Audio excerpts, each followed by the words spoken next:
Welcome to another deep dive, and this time we're taking on a really fascinating topic.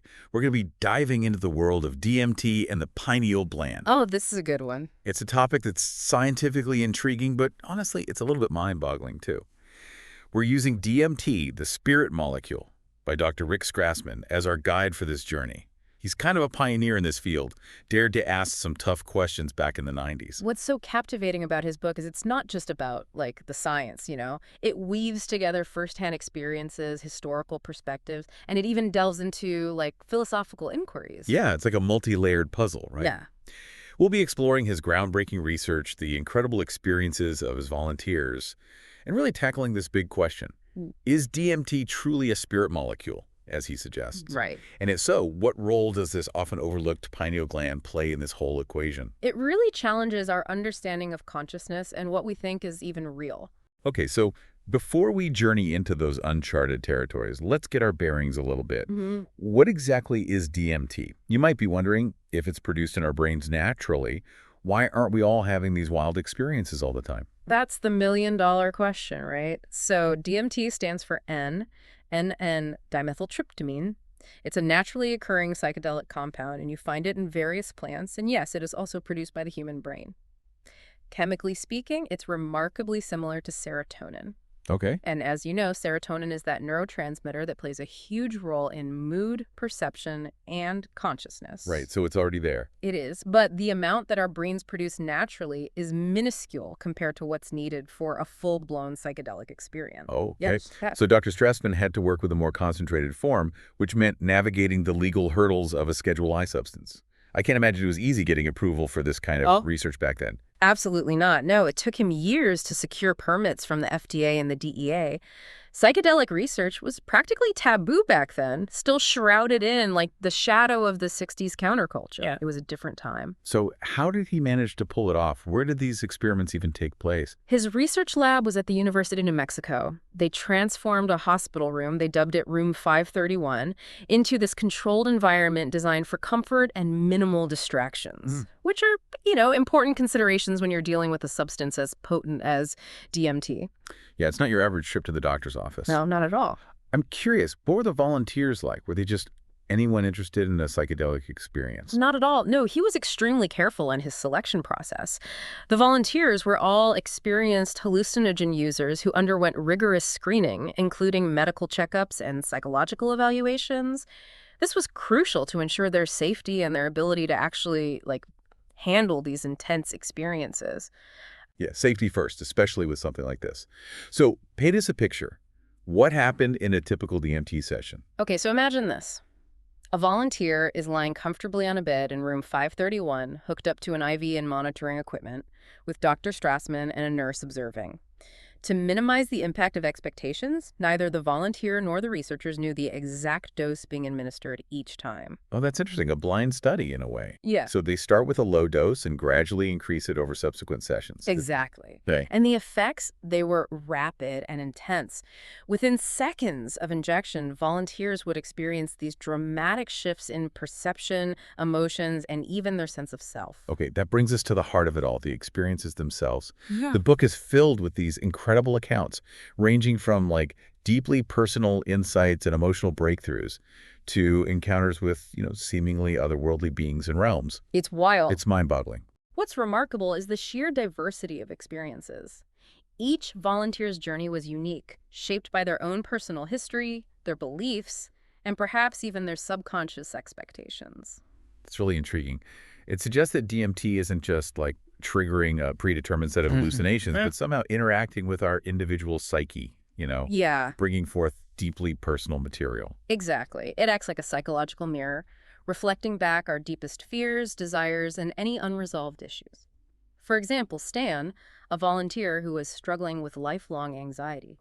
He was able to confront the root of his anxiety during his DMT session, and he found a sense of resolution. So are you saying DMT could potentially be a valuable tool for therapy? Like offering a way to access and address deep-seated psychological issues that traditional therapy sometimes struggles to reach? It's a compelling possibility, though, of course, more research is definitely needed. And then there was Marcia. She had relationship struggles that she just couldn't quite untangle. On DMT, she had this vision of mannequins. And upon reflection, it helped her understand the dynamics of those struggles in a completely new light. It was like a symbolic representation of what was going on in her subconscious. It's almost like DMT bypasses the conscious mind and taps directly into the unconscious, revealing hidden patterns and providing insights that wouldn't be accessible otherwise. That's a great way to put it. And this is just the tip of the iceberg. We haven't even touched on the encounters with beings, the exploration of different dimensions. Okay, hold on. Before we get too far down that rabbit hole, let's talk about the pineal gland. It's right there in the title of our deep dive, and I'm curious about its connection to all of this. Okay. Okay, so the pineal gland, it's a tiny pine cone-shaped gland nestled deep within the brain. For centuries, it's been shrouded in mystery and speculation. Philosophers like Descartes even believed it was the seat of the soul. So it's more than just the melatonin factory that regulates our sleep. Right. What's Dr. Strassman's take on it? He theorizes that the pineal gland may actually produce DMT in significant amounts at crucial moments in life, such as birth, near-death experiences, and perhaps even during dreams and meditation. It's a bold claim. Are you saying our brains might be capable of generating these profound psychedelic experiences naturally? Uh-huh. And if so, what does that tell us about the nature of reality and consciousness? Well, it raises more questions than answers, and that's what makes this research so fascinating. Absolutely. We're venturing into uncharted territory here, We are. pushing the boundaries of what we thought we knew about ourselves and the universe around us. It's a wild ride for sure. So the pineal gland might be the key to unlocking these hidden dimensions of experience. It's one piece of the puzzle, but let's not get ahead of ourselves. Before we delve into the more extraordinary aspects of these experiences, let's take a step back and explore some of the individual accounts in more detail. Sounds like a plan. Let's hear about these encounters with beings, the mystical experiences, the journeys into the unknown. This is where it gets really interesting. All right, buckle up. Let's start with Rex. Remember, he was the volunteer who had this deep fear of commitment. Yeah. On his first high-dose DMT session, he was thrust into this terrifying experience, surrounded by beings he could only describe as clowns. Clowns. Mm-hmm. I have to admit that sounds a little more bizarre than frightening. Oh, these weren't your friendly circus clowns. He felt they were dissecting him, probing his mind, and Rex felt like there was no escape, like he was trapped in a waking nightmare. Okay, yeah, that's definitely crossed over into terrifying territory. I think I'd prefer a mannequin vision over a clown encounter any day. Right. But you mentioned he kept coming back for more DMT despite this awful experience. That's surprising. It is, but as terrifying as those clowns were, the experience was also deeply profound for him. Rex felt like he was on the verge of a breakthrough, like he was being shown something incredibly important. That's a fascinating paradox. It seems like those beings, whatever they were, ignited a thirst for knowledge in him, a need to understand, even if it meant facing his fears. That seems to be a common thread among the volunteers, Even when the experiences are challenging, even scary, they feel drawn back to DMT because they sense they're tapping into something bigger than themselves. That pull toward the unknown, even when it's unsettling, is a powerful thing. I can see how it would override fear. Were there any other encounters that left a lasting impression on you? Oh, there's Sarah's experience. She had multiple encounters with these beings who seemed particularly fascinated by human emotions, especially love and spirituality. Interesting. She described them as advanced, almost godlike, communicating not through language, but through emotions and images. Wow. Did she have any insight into why these beings would be so interested in something as, human as emotions? She felt like they were studying us, trying to decipher what makes us tick, as if we were the experiment to them.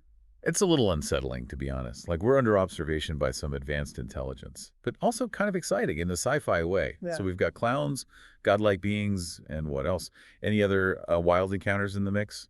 Oh, there were these intricate machines, like something out of a futuristic film. Whoa. Some volunteers described feeling like analyzed or even reprogrammed by these machines. Hold on, are we in the Matrix now? Well, the parallels are certainly there, but one recurring theme that stood out, even beyond these specific encounters, was the ability to communicate. Communicate with the beings. Yes.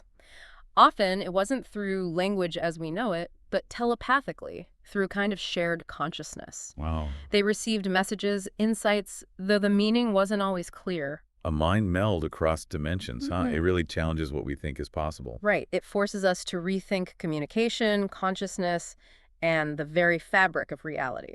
Okay, I'm trying to keep up. We've covered the good, the bad, and the utterly bizarre. But there was one area we mentioned in the beginning that we haven't touched on yet, the idea of death and dying. How does that fit in with the DMT research? This is where it gets really profound. Dr. Strassman noticed a striking resemblance between many DMT experiences, especially at higher doses, and accounts of near-death experiences. Now that you mention it, the parallels do seem kind of obvious. Both involve a sense of leaving the body, entering another realm. Precisely. Volunteers described traveling through tunnels, seeing bright lights, encountering beings of light, even experiencing a kind of life review, all very common elements in near-death accounts. So is Dr. Strassman suggesting that DMT might be released in the brain when we die? Like a natural mechanism for that transition? He explored that possibility. He even suggested that the pineal gland could be releasing DMT during the dying process, easing the passage into whatever comes next. Wow, that's a heavy concept to grasp. But it would explain why so many people report similar experiences when they're, close to death. Is that where the term spirit molecule comes from? Yes. He postulates that DMT is a key, unlocking the door to that spiritual realm, whether through a near-death experience, a mystical experience, or a DMT trip. This is all so much more than just a scientific exploration of a psychedelic compound. It makes you reevaluate everything you thought you knew about life, death, and what might lie beyond. It's about consciousness, spirituality, and the essence of being alive. Yeah. It compels us to confront those big questions. What happens when we die? Are there other dimensions? Is there more to reality than what our five senses can perceive? Okay, those are some really big questions, and I need a minute to wrap my head around them. But before we get too lost in the existential, let's bring it back to the practical. Dr. Strassman didn't just conduct research, he also reflected on the ethical implications and future potential of DMT. What were his thoughts on that? He was very aware of the potential risks associated with working with such a powerful psychedelic, especially given its current legal status. Right. He stressed the need for responsible use, informed consent, and the creation of a safe and supportive environment for these kinds of explorations. Of course, this isn't about recreational drug use. We're dealing with potentially life-altering experiences. Yeah. Did he see a therapeutic application for DMT? He did, but with caution. He acknowledged that more research is necessary to fully understand the potential benefits and risks of using DMT in a therapeutic context. He was particularly intrigued by its potential for treating, end-of-life anxiety and helping individuals come to terms with their own mortality. That makes sense. It could be a powerful tool for navigating those profound transitions. Did he see any potential beyond therapy? He believed DMT could enhance creativity and deepen spirituality, helping people tap into their inner potential and connect with something larger than themselves. It's fascinating to consider, but let's not forget, DMT is still a Schedule I drug in most countries. Did Dr. Strassman address this in his book? He did. What were his thoughts on the current legal restrictions? He argued that these restrictions hinder scientific progress and prevent people from potentially benefiting from DMT. He called for a more open-minded and informed approach to psychedelic research, recognizing both the risks and the immense potential. That resonates with me. We need to move past the fear and stigma surrounding these substances and embrace a more nuanced understanding of their power. But before we wrap up our exploration, let's revisit those mystical experiences reported by some of the volunteers. They really are some of the most compelling aspects of this whole story. Ah, the Enlightenment experiences, yes. They are profoundly transformative and some of the most detailed accounts in the book. I'm ready to be amazed. What did those experiences look like? And what insights did people gain from them? I'm ready for those mind-blowing accounts you promised. Which volunteer's experience comes to mind first? Elena's journey stands out. Remember, she was initially quite anxious about the whole experience, but once she moved past that fear, she had some sessions that truly shifted her perspective. Okay, I'm all ears. Take us through Elena's mystical journey. During one high-dose session, she described feeling this immense pressure in her head, like she was being pushed back, and then boom, she was propelled into this realm of pure energy. Pure energy. That sounds intense. It was. She felt it as the source of all creation, Yeah. the primordial force driving everything. And she experienced this profound sense of oneness with it. All sense of individual identity just dissolved, and she felt completely merged with the universe. That's the classic mystical experience we hear about, right? The ego dissolves, and there's this realization of unity with everything. Did this have a lasting impact on her life? Absolutely. A year later, she wrote to Dr. Strassman saying that she had lost her fear of death. No. She knew with absolute certainty that consciousness continues beyond death, that it's simply a transition to another state of being. That's powerful. It's as if DMT gave her a glimpse beyond the veil, and that knowledge completely transformed her outlook on life and death. It did.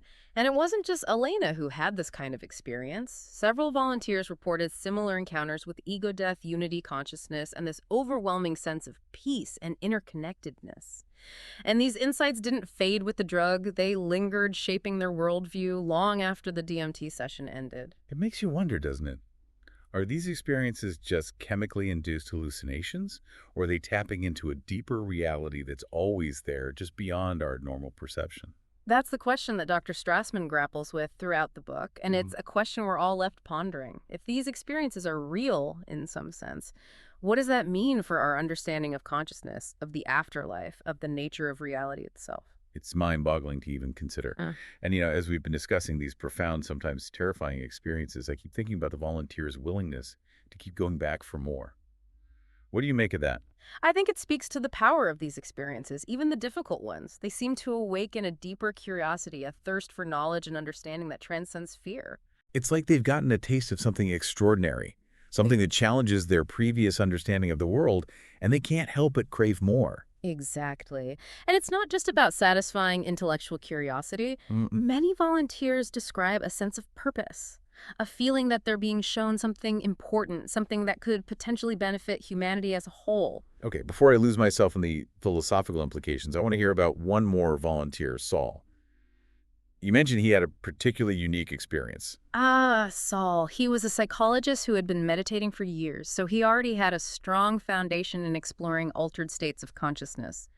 During one of his sessions, he found himself in this incredible world filled with these playful, childlike beings. That sounds delightful. The welcome contrast to some of the other encounters we've discussed. They were like mischievous sprites, full of joy and wonder, taking him on a tour of this extraordinary realm, showing him all sorts of amazing things. Like a cosmic playground. I love it. Yeah. What did he take away from that experience? He came out of it with a renewed sense of awe and wonder, as if he had rediscovered the magic and innocence of childhood. It was a powerful reminder that there's so much more to reality than we typically perceive, that there are these hidden realms of joy and beauty just waiting to be explored. It's beautiful. And I think it speaks to something we often lose sight of as adults, that sense of childlike curiosity and wonder. Maybe that's part of what draws people to these experiences, a yearning to reconnect with that part of ourselves. It's a fascinating thought, isn't it? And perhaps it's a reminder that the greatest discoveries are often made when we approach the world with an open mind and a sense of playfulness. Well, that's a perfect note to end on. I feel like our minds have been stretched and expanded in ways we couldn't have imagined. We've gone from the science of the pineal gland to other dimensions, near-death experiences, and the very nature of consciousness. It's been quite a journey, and we've only just scratched the surface of what Dr. Strassman covers in his book, DMT, the Spirit Molecule, is a rich tapestry of scientific data, personal accounts, historical context, philosophical musings. It's given us a lot to think about. And it leaves us with so many questions. Is DMT truly a spirit molecule? Are these encounters with beings real or simply hallucinations? What happens to consciousness after death? Perhaps the most important question is, what does it all mean for us here and now? How can we integrate these insights into our lives and use them to create a more meaningful human experience? I think that's the challenge for all of us, to keep exploring, keep questioning, and keep searching for those deeper truths. Who knows? Maybe DMT or other tools like it will help guide us along the way. Maybe so. But for now, let's take a deep breath and savor the journey we've just shared. It's been a wild ride. It has. And to our listeners, thank you for joining us on this deep dive into the fascinating world of DMT and the pineal gland. We hope it sparked your curiosity and inspired you to explore further. Until next time, keep asking those big questions and never stop searching for answers.